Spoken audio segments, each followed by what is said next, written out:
here again at Colorful Living Studio, which is the other half of Ahava Farm, and I'm Sarah Mognoni. And we're coming back this afternoon to work on the abstraction that I started in the last episode. And if you remember, I started with what I would call automatic drawing, or a kind of stream of consciousness, if you want to use a literary term, drawing, which is I just went to the canvas, which by the way is 36 by 48, so it's a relatively large canvas, and just kind of let my instinct flow. Now this is a very interesting issue because the way that I paint and the way that I teach painting is relatively free form. We talked last time about the fact that there are certain rules. There are color trinities. You use a color 3 times. There is a horizon line in a landscape which separates the sky from the earth. In a still life, it would separate the background from the foreground, i.e. a table, some kind of location where you have your still life items. So those are rules. But particularly when doing an abstraction, the issue is developing your gut instinct, which basically means you have to eliminate voices in your head that are saying, well, should it look this way? Should it not look this way? Should I use this color? There are no shoulds when doing this kind of work. And what I want my viewers to understand is that eliminating those shoulds and going with your original instinct is 100% of the time the best idea. So if you remember the last time I started thinking during the day when I was imagining doing this painting that I was going to be using a lot of yellow, and I did, and after the camera stopped rolling, I actually added some more yellow. So I want to just briefly go over what I started with, which was this kind of brownish ochre yellow with some shading. And when I went back in a second time, I went back in with a more pure, solid lemon yellow, just to make those colors pop a little more. And again, the yellow is next to blue, which is complementary.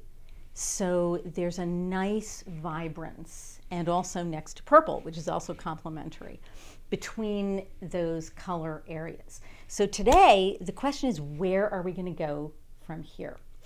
And we did add black, which is really, really deep and intense and a great contrast color. But I have decided that I would like to go very dark blue.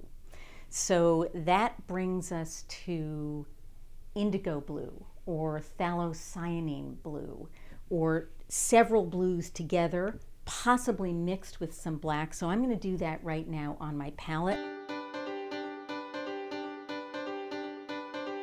Okay, so we have put on the palette some phthalocyanine blue in a heavy body form acrylic. By the way, heavy body acrylics were invented to simulate oil paint more specifically than some other lighter weight acrylics that are more viscous. So I have a brilliant blue, I have a phthalocyanine blue, and I have an ivory black. I'm going to mix them together and see what we come up with. Now, my viewers will notice I don't tend to use the average acrylic medium when I paint. Now, what is an acrylic medium?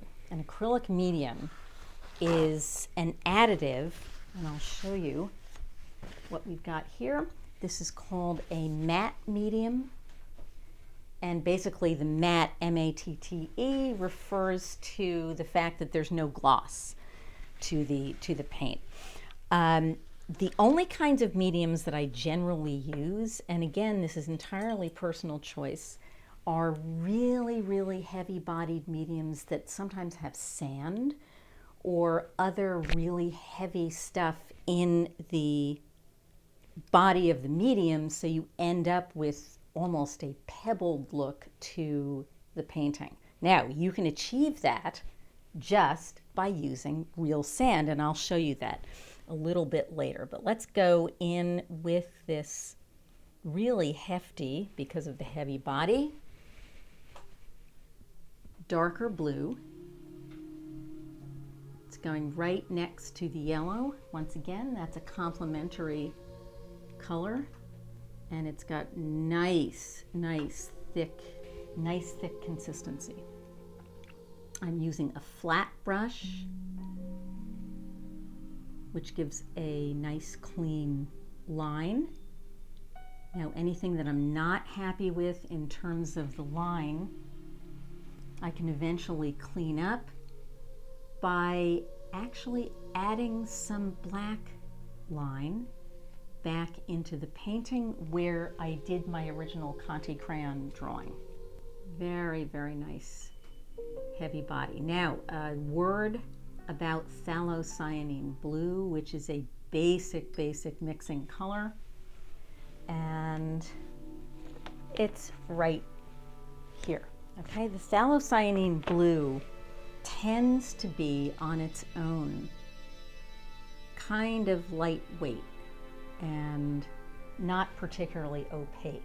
So if you, like me, like opacity and like very, very heavy body, you've got to mix that phthalocyanine with either a medium or with other shades to get some thickness into it. Okay. So leave this brush there, and we're going to get a smaller brush to put more of this blue juxtaposed against a really vibrant orange red. Also has the same impact as putting it against the yellow. And I want to remind everybody that anytime you're working with acrylic and you feel as though you've made an error, so you've covered a line that you wanted to leave uncovered, you've just made any kind of mistake at all, it is so easy with acrylic to go back over it again and paint over the acrylic. So never ever worry about that. You just have to keep going. Do not be concerned about mistakes. So I'm going to come in here. We talked last time about what the decision would be about the background of this painting and how much white we're going to leave on this canvas. So my feeling is I will take titanium white, and that's our base white color, and I will add a slight shading component, and we'll do the entire background that way and see how that feels. Now that is also an opportunity, as we're doing the background, to add some texture and some extra line. So let's see what we've got. Okay, I'm feeling here.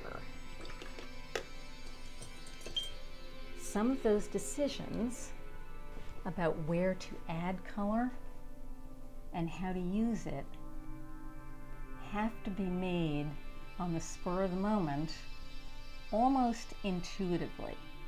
So your gut, as I said before, will tell you where to keep going, and just go with it. Remember, this is a work in progress. It's developing as I work on it. And generally, when you think you're absolutely finished, you can probably go a little further. So don't stop yourself. Okay, so what I'm going to do here is add some titanium white to this blue. And as you can see, it's got a very different hue to it because of the phthalocyanine blue. That's what you're seeing here is very different from this violet blue. And the reason it's different is the phthalocyanine, which has an almost aqua quality to it. Very, very beautiful color, actually. So I got that darkness by actually adding black to it. So we're coming up here. And this is a really good example of how just using the brush while the paint is still wet gives a level of texture. I'm not really doing much except using the brush as it is, going with the flow.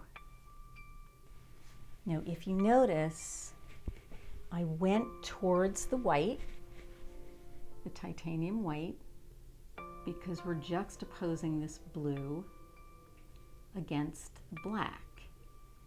So that straight dark blue, which is almost an indigo blue, the phthalocyanine black and brilliant blue combined, would have been too dark against the black. So they would have had similar values, okay? So the value of a color, it's a good time to talk about it, is its light level.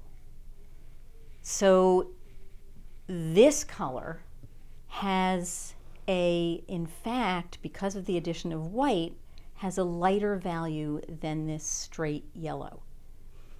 The dark blue has a darker value than this violet. When you put colors of equal value together, you get a very boring painting. So value is a really important thing to keep in mind. It's really just light and dark. So this blue can be like this, or it can be like this. And basically it's the addition of white. So what I did was I added the white, and then it really popped against the black because the value changed. And that's what value means. It's either light because of adding white, or it's dark because of adding black. So if somebody says value to you in terms of color mixing, you'll know what it is. So I am actually going to take this really quite beautiful light phthalocyanine and come into this space and go really light. There are literally millions of variations of shades of color. And I think the main mistake that most beginning painters make is that they don't experiment with lots of different values and shades, because that's a lot of mixing. But it's also a lot of fun. I think I mentioned the last time that one of the exercises that you can do when you're first starting to learn to mix color is to take a palette and a base color and just go all the way to this side with white and all the way to the other side adding black. Okay, so we're coming in here and we're leaving this quite light, but giving it that blue tone. It is crazy to me. Physically, there is more blue in this painting. Mm-hmm. But my eye is more drawn to the yellow. That's right. That's right. The blue is a supporting player. So what comes out or moves forward most effectively is the lighter color, and it's the warmer color. So it's not only lighter, but it's warm. So cool colors, and that's blue, green, unless it's a very brilliant purple, unless it's a very brilliant yellow-green. And again, with purple, depends on how much red is in the purple.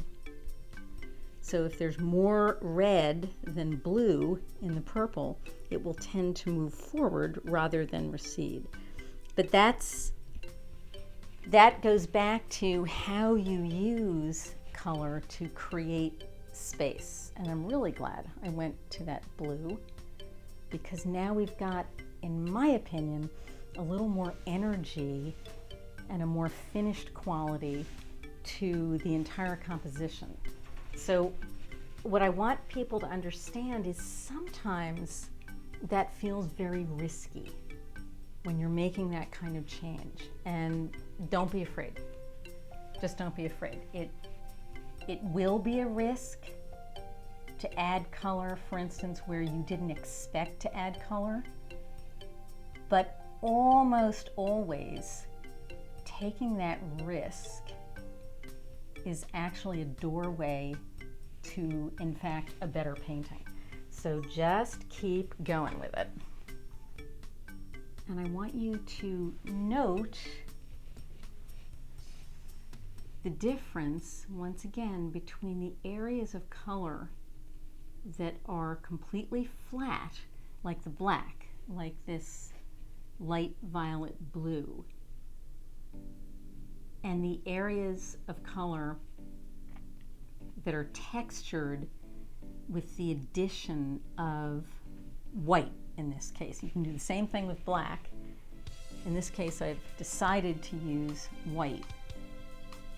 And the paint itself, which for instance right here, I'm not going to brush. I'm just going to leave that. And I think the next time I'm actually going to use a textured medium so you can see how that looks. We need to bring this textured, very light phthalocyanine down to this side, and we need to add it there as well. Okay, and again, that is an issue of balance. You will see it yourself as you're working on the painting. It starts with the color in 3 places rule, but of course in this case I'm actually expanding that so there's an overall balance, which could be 4 or 5 different places on the canvas.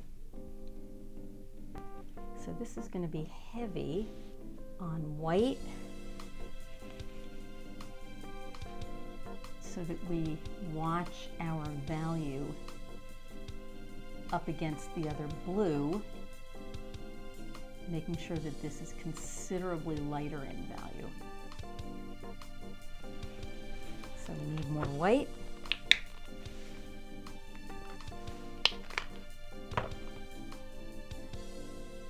And this is so light, it would actually be called a hue. H-U-E. It's not even a shade, which is the next level down of darkness. It's a hue. Now, Liquitex acrylics actually makes pre-mixes hues, but you don't really need to do that. You just need to use a lot of white and a lot of black to make your own hues. You don't really have the sense of how it's constructed if it's a really good painting. You don't really see that. And what seems like an instantaneous explosion of color or line or whatever, actually what you're seeing now is it wasn't instantaneous at all. It is constructed. Days. Okay. So, we're getting there, guys. Yes, and please like, comment, and subscribe to our channel and allow us to keep going and inspiring you to create your own art. We're going to talk a lot about how to get started and how to do this in your own house. So join us, and again, like, comment, and subscribe. And I'll be right back.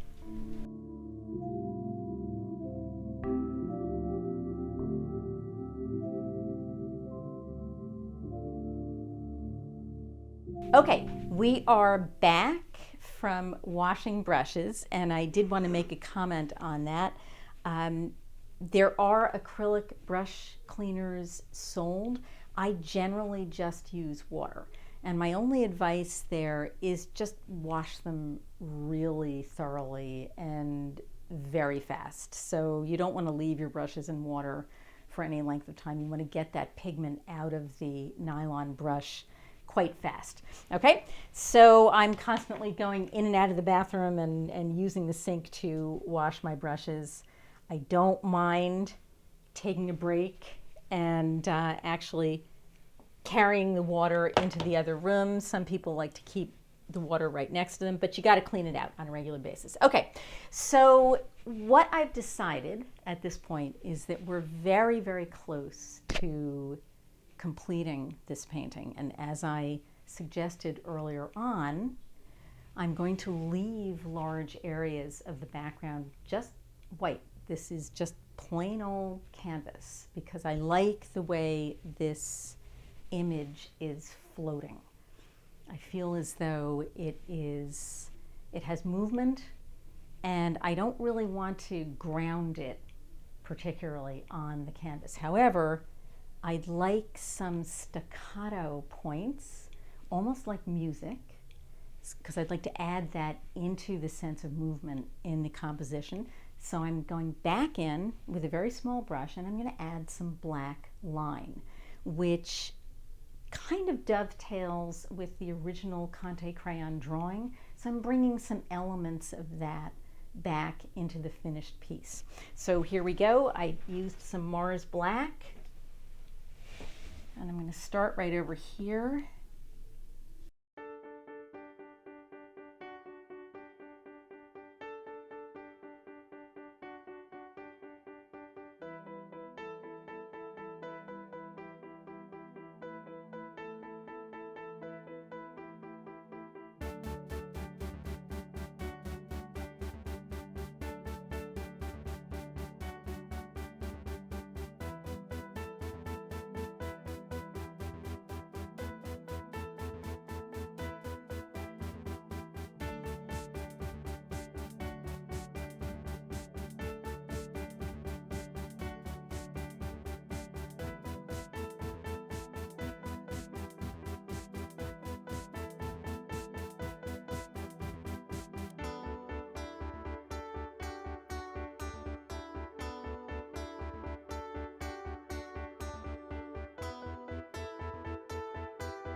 You can sign paintings any way you want.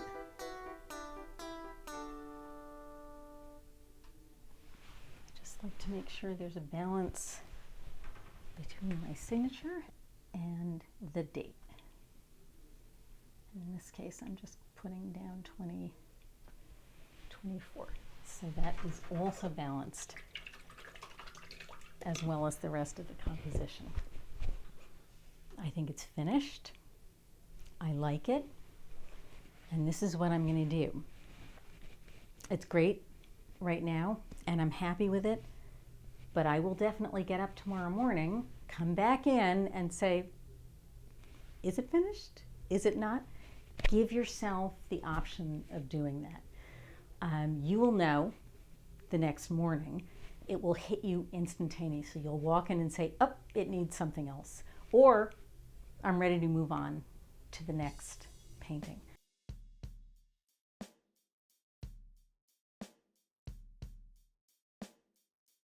In the manufacture of acrylic paint, there are several different levels of what's known as viscosity. And the viscosity is the amount of liquidity of the paint.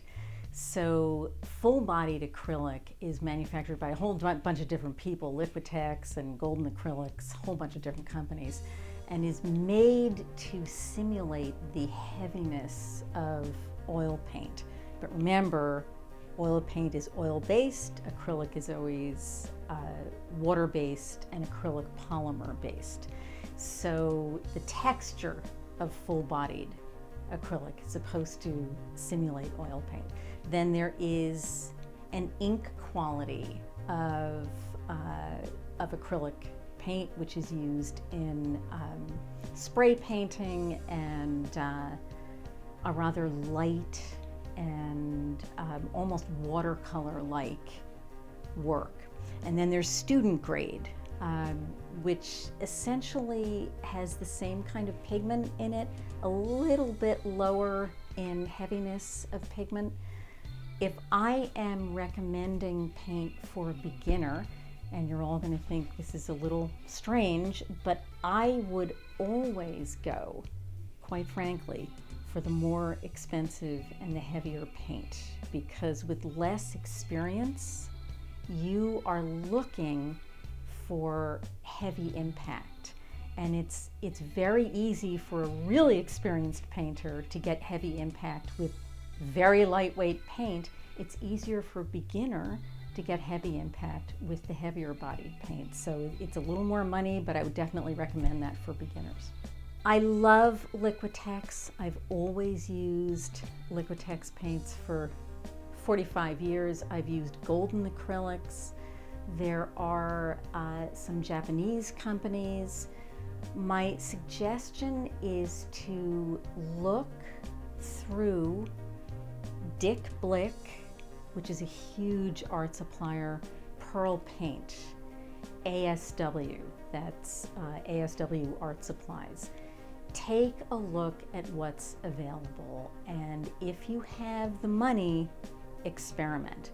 And again, don't be afraid to mix Liquitex with Golden Acrylics or any other brand. You can use them together. It's not like the way shampoos and conditioners are sold, that you got to use the same brand. You don't have to do that. Actually, you don't have to do that with shampoos and conditioners either. They're pretty much manufactured the same way, so whatever you have available, just throw it all in together. I absolutely loved art very, very early on. I have very early memories, 4 or 5, of drawing with my mother. I loved art all through elementary school and middle school, and in high school I really got seriously involved, and that was because I joined the Nutley Art Association and did life drawing. So for those of you who don't know what life drawing is, it is drawing nude models.